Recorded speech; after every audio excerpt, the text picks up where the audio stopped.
All right, today we are stepping into what I like to call the MasterChef AI kitchen.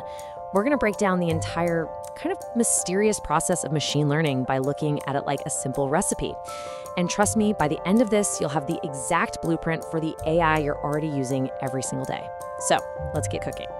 Welcome to AI for Everyone. Like, subscribe, and start learning today. It really all kicks off with a question that, you've probably wondered about. You're standing there, you say, Alexa, set a timer, and poof, it just works. But how? How on earth does it know you said Alexa and not some random word like tomato? I mean, it feels like magic, right? But it's not. It's actually a very specific step-by-step recipe. So the secret sauce here is a concept called A to B mapping, and this is the bedrock of most of the AI we use today.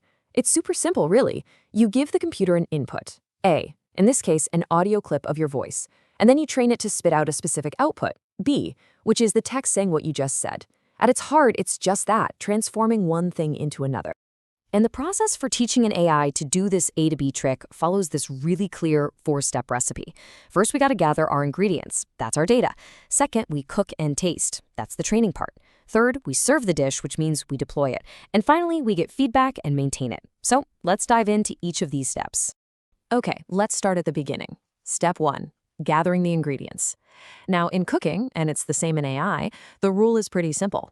You cannot make a 5-star meal with terrible ingredients. It's just not going to happen. For machine learning, our ingredients are data, and the quality of that data is everything. It's the foundation for all the steps that come after.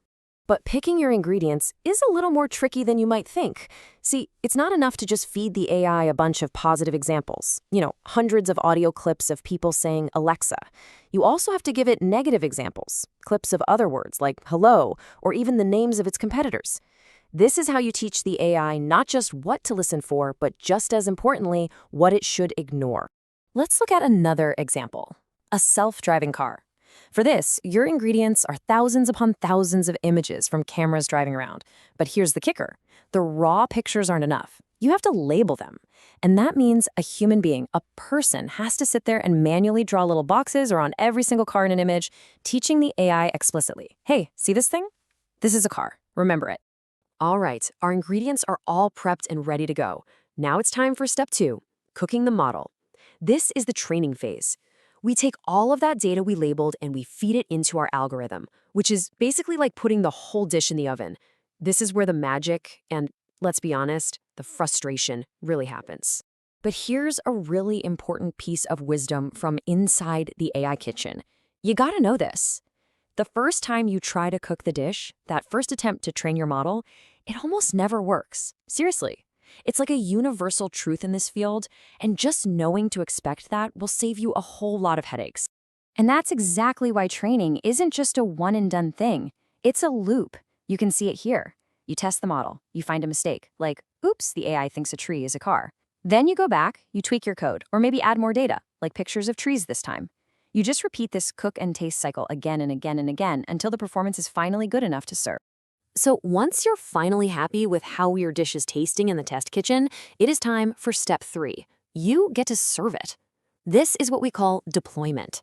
It's when you take your trained AI model and you ship it out into the wild. You install it in that smart speaker or you put the software into a real car on a real road. But serving the dish often comes with a huge surprise. It's something we call reality shock.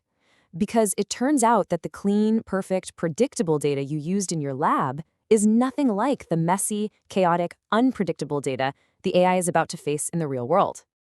Here are 2 perfect examples. Your voice assistant, right? It was trained on thousands of hours of American English. So what happens when it hears a British accent for the very first time? Well, it might just completely fail. Or think about the self-driving car. It's been trained on sedans and trucks. The first time it sees a golf cart, it might just get totally confused. These are failures that happen because of new data it's never seen before. And that brings us to our last and honestly, probably the most important step, the feedback loop. A great chef doesn't just send a dish out and walk away, right? No, they listen to what the customers say. It is exactly the same for AI. You have to maintain the model and create this cycle of constant improvement. So, What do you do with all those mistakes, those failures? You treat them like brand new, valuable ingredients.